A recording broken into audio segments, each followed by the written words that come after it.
Sige, sino ang nandito ngayon? Zombie, Miyerkules, at isang Paniki. Oh, sandali, si Dracula pala yon. Mukhang hindi siya masaya tungkol sa pulong, pero magkaibigan silang tatlo sa kapighatian. Malapit na silang lumipat sa mga boring at magkakatulad na bahay. Mga kaibigan, may ideya ako. Ang anumang boring na bahay ay maaaring gawing sobrang cool na lugar. Handa ka na bang subukan? Magsimula na tayo. Narito na ang delivery guy at dala niya ang lahat ng kailangan nila. Kawawang tao, talagang hindi siya handa para sa ganitong order. Sinusubukan lang nilang magpasalamat. Huwag kang matakot at mabait si Ting hanggang hindi ka nagsisigaw. Oh, hindi. Na-offend ito. Mga kaibigan, hindi siya ang kakaiba. Kayo ang hindi pangkaraniwan. Sige na, buksan na ang mga kahon at magtrabaho na. Talagang interesado ako kung ano ang nasa loob. Wednesday, ikaw ang mau. Yes! Naku! Kinuha siya ang isang flamethrower. Ano ang plano mo? Ang pagpipinta ng mga pader at ang pag-uuling sa mga ito ay hindi eksaktong pareho. Bagaman, malinaw na nakikita ito ni Zombie bilang pagkakataon na makipaglandian kay Dracula. Honey, nakalimutan mo ba? Siya ay malamig na parang yelo. Sarili lang niya ang mahal niya. Wow, talagang maganda ang kinalabasan! Wednesday, isa kang tunay na henyo sa madilim na dekorasyon. Nakakatakot ang mga buto pero sobrang stylish. Alam kong hindi ka titigil dito.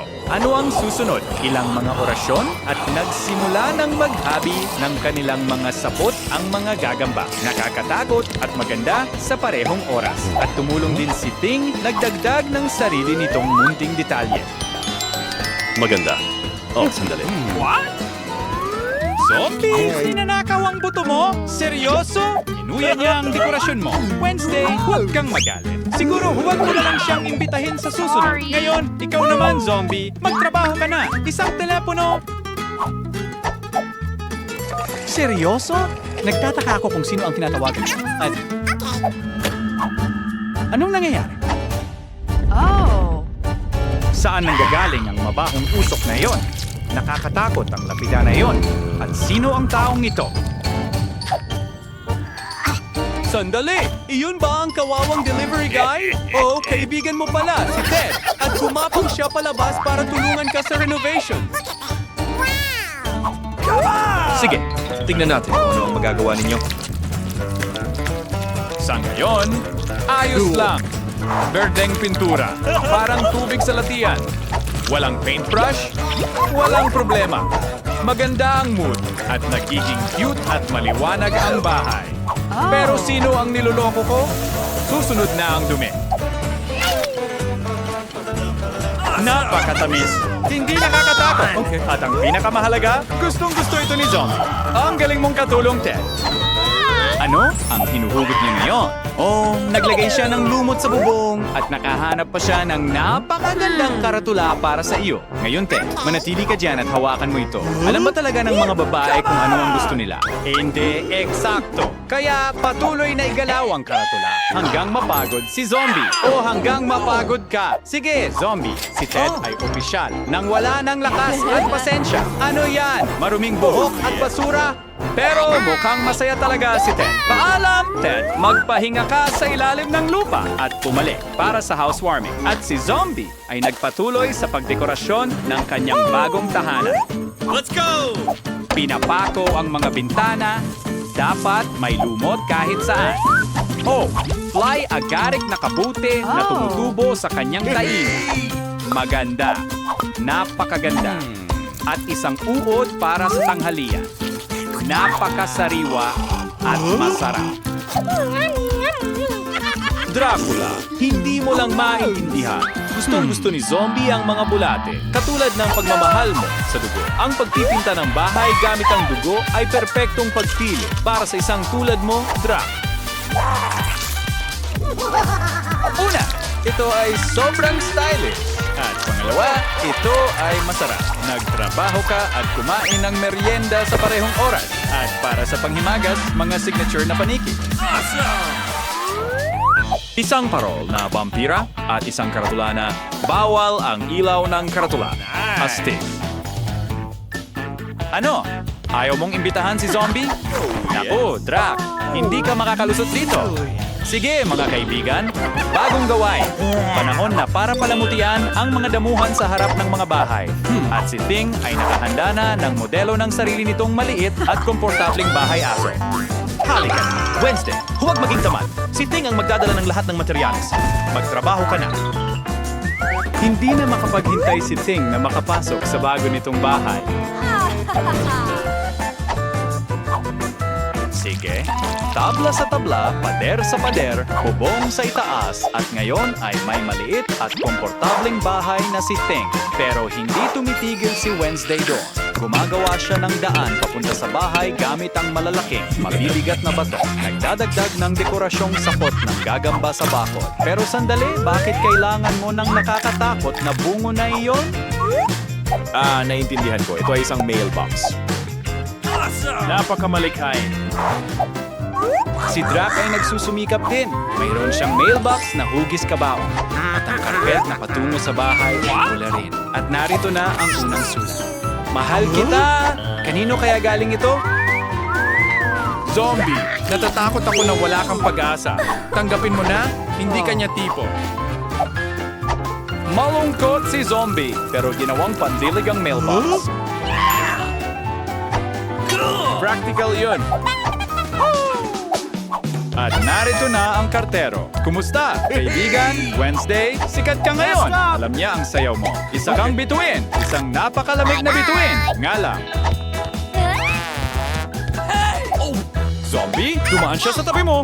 Baka naman nag-blend ka sa bahay mo? O baka naman naungusan ka ni Wednesday sa kanyang perpektong estilo? Zombie, wala bang nagturo sa'yo na maghugas ng mga gamit mo? Buti na lang hindi yun nakita ng kartero. Drac, may sulat ka rin. Anong nangyayari? Oh, anong twist? Tinitingnan ng kartero ang mga pangil ni Dracula. Nawalan siya ng isip gamit ang martilyo at ngayon gamit ang chainsaw. Bakit mo kailangan ng pliers? Maliwanag na hindi mo alam kung ano si Drac kapag galit. Ngayon alam mo na, tumakbo ka habang may oras pa bago magalit din ang iba. Anong gandang araw? Ang sikat ng araw ay napakaliwanag. Lahat ay mahilig sa araw. Lahat maliban kay Dracula. Tama yun, Drac. Panahon na para gawing komportable ang iyong mga bahay sa loob. Walang sorpresa dito. Lumabas na naman ang pulang pintura. At ngayon, hindi na problema ang araw para kay Drac dahil lubos ng napinturahan ang bintana. Tuloy lang tayo. Pulang karpet, pulang kurtina. At sa dingding, isang larawan ng kanyang mahal na lolo. Andiyan na, heartthrob sa larawan ng salamin. Isang napakahalagang detalye sa iyong tahanan. Alam ko, Drac, hindi kang umupo sa harap ng salamin na iyon magpakailanman habang hinahangaan ang iyong di nakikitang refleksyon. At ngayon, isang haplos ng kaginhawaan. Nakahiga sa kabaong kasama ang paborito mong laruan at matulog. Ano pa ang mas hihigit? Zombie, yan ang tapang. Pero muli, isang puso ang nabasag. Tigilan na ang kalungkutan. Mas mabuting magtrabaho at gawing komportable rin ang iyong bahay. Sandali! Maliwanag na berde rin ba ang mga mantsa ng sipon mo? Nagpasya kang ipahid ito sa dingding na parang pintura. Sa totoo lang, hindi naman masama ang itsura. At ang pag-alog ng dumi mula sa sarili papunta sa sahig para sa komportabling pakiramdam. Hubarin ang sapatos? Hindi na kailangan. Matalinong galaw. Ano ang susunod? Zombie, isang TV. Mukhang nagsiset up siya ng sarili niyang home movie theater. Isang komportabling upuan, isang mesa para sa merienda, at sa dingding, isang larawan ni Dracula.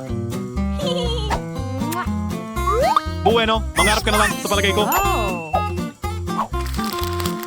Oo, naiintindihan ko, gumagawa si Zombie ng kolehiyo, pero maging tapat tayo. Hindi yan malamang na mangyari, mahal na Zombie, lalo na kung mahilig kang magluto ng tanghalian mula sa mga tira-tira na nahanap sa basura. Pero mukhang masaya si Zombie. Isang cute na maliit na bahay, masarap na pagkain, at ang aming tiyanak. Iyan ang kanyang maliit, tahimik na kaligayahan. Nagtataka ako kung paano palamutian ni Wednesday ang kanyang bahay. Pustahan ko magiging itim ang mga dingding. Kita mo? Sabi ko na. Mahigpit at elegante. Nice! Isang alpombra sa sahig. Itim din! Siyempre. Ano na naman ang ginagawa mo ngayon? Awesome!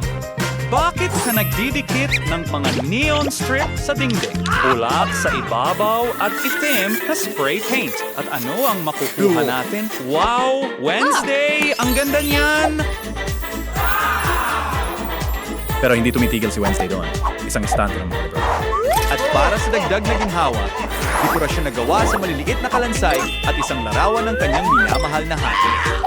Isang nightstand na may magaganda, napaka-stylish na mga bagay. At ayan na, pumapasok ang malikhaing damdamin. Perpektong oras para umupo at magsulat ng nobela. At tungkol saan ito? Iyon ay isang lihim pa rin. Go! Kaya ano sa tingin mo sa aming maginhawang mga bahay? I-like ang button kung gusto mong magkaroon ng mga kapitbahay. Tulad ng sa akin.